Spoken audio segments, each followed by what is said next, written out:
জয়গুরু, সবাইকে জয়গুরু, বন্দে পুরুষোত্তমম। আমরা সকলেই জীবনে কিন্তু খুবই আনন্দে থাকতে চাই। আনন্দই আমাদেরকে বাঁচিয়ে রাখে। যখন আমাদের জীবনটা নিরানন্দে ভরে যায়, তখন কিন্তু বাঁচার সব ইচ্ছাটাই চলে যায়। প্রত্যেকেই, একটা ছোট্ট শিশু কিন্তু আনন্দ করে বাঁচতে চায়। সে তার মতো করে আনন্দ খুঁজে নেয়। কখনো মায়ের কোলে হেসে আনন্দ, কখনো একা একাই আনন্দ উপভোগ করছে। তেমনি এই জগতের সবাই, সেই পশু পাখি গাছপালা, সবাই আনন্দ পেতে চায়। কিন্তু আনন্দ কেমন করে পাবো? আনন্দ পেতে হলে সেই পরমানন্দকে ভালোবাসতে হয়। পরমানন্দকে ভালো যে বাসে, যে তার সঙ্গ করে, যে তার সঙ্গে সদা সর্বদা থাকতে চায়, তার জীবন থেকে আনন্দ কখনোই মুছে যায় না।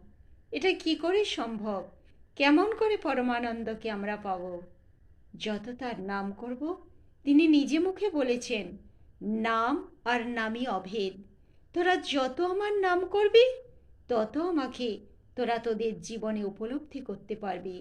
তাই আমরা যে যতটা পারব, আমরা নামে মজে থাকব, নাম করব। আর এই নামের মধ্য থেকেই কিন্তু তাকে পাওয়া সম্ভব। তাছাড়া আর কিন্তু কোনো পথ নেই। তাই আসুন, সবাই প্রত্যেককে আমি অনুরোধ করছি, আমরা সবাই যেন অভ্যাসে পরিণত করে ফেলি। একটা সময় ঠিক করে নিই যে এই সময়টায় আমি নামে বসবো। সেটা আর অবশ্য তো ভোরবেলা, ঠাকুর তো বলেছেন, শ্রী শ্রী ঠাকুর, উষা নিশায় মন্ত্র সাধন চলাফেরায় জপ। আমরা যদি রাত্রে নাও বসতে পারি, ভোরবেলা অতি প্রত্যুষে সূর্য ওঠার অনেক আগেই আমরা রাত্রি শয্যার সকল পোশাক আশাক যা কিছু আছে ত্যাগ করে আমরা ভগবানের নাম জপে নিজেদেরকে নিয়োজিত করব। তখন মনটা, শরীর মন একটা শান্ত থাকে, স্বস্তির অবস্থায় থাকে। সেই অবস্থায় আমরা নাম করব।